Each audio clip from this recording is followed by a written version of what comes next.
என்ன மழை? ஏங்க இங்க கிளம்பிட்டியா? கடைக்கு போயிட்டு வந்துடுறேம்மா. இவ்வளவு நேரம் நீங்க வீட்டுல இருந்தீங்க, நான் வெளியில இருந்தேன். இப்ப நான் வீட்டுக்கு வந்துட்டு நீங்க வெளியில போறீங்க. இப்படி போய்கிட்டு இருந்துச்சு பொழப்பு, கிழிஞ்சு ஓயிரும் கொடுங்க. எங்க இங்க வாங்க. தேங்காய் எடுத்து வைக்க சொன்ன, எடுத்தாந்து வச்சீங்களா? ஐயோ இல்லம்மா. இல்லையா? அதை விட என்ன வேலையை பார்த்த? என்ன வேலை பார்த்த? போகையில 2 தேங்காய் கிடக்கு, எடுத்து அந்த வைங்கன்னு சொன்னேன்ல. இப்ப வரும்போது தேங்காய் காணா யாரும் எடுத்துட்டு போயிட்டாங்க.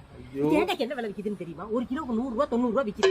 இப்படி விக்கையில அடுத்தவங்க கண்ணு குத்தி பாம்பா திரியிறாங்க. தேங்காய் விழுகாதான்னு விழுந்த உடனே எடுத்துக்கிட்டு போயிடுறாங்க. அதை விட நீ என்ன வேலை பார்க்கற? போன வச்சு நோண்டிக்கிட்டே இருப்பியா? சொல்றத கேளு. சொல்றத கேளு. ஒரு தேங்காய் எடுக்க மக்கு இருக்குதா? வேற யாரும் எடுத்துட்டு போலடி, மரத்துக்காரன் எடுத்துட்டு போயிட்டியா? மரத்துக்காரர் எடுத்துட்டு போயிட்டாரா? அந்த ஆளுக்கு என்ன சாயந்தர நேரத்துல தோப்புக்கு வேலை? காலத்துல வரமாட்டாரா? அது சரினே, தோப்பு நட்டவரு எடுத்துட்டு போறாரு. இந்த பாருங்க, அடுத்த தடவை நீங்க வாடகைக்கு வீடு பிடிக்கும் போது பெரிய தோப்பு இருக்கிற பக்கத்துல தான் பிடிக்கணும். அப்பத்தையும் காலத்துக்கும் தேங்காய் எடுத்துங்க முடியும். இருந்தாலும் கொண்டுட்டு போனாரு தேங்காய் கேட்க கூடாதையா? அவரோட தோப்பு அவரோட மரம்.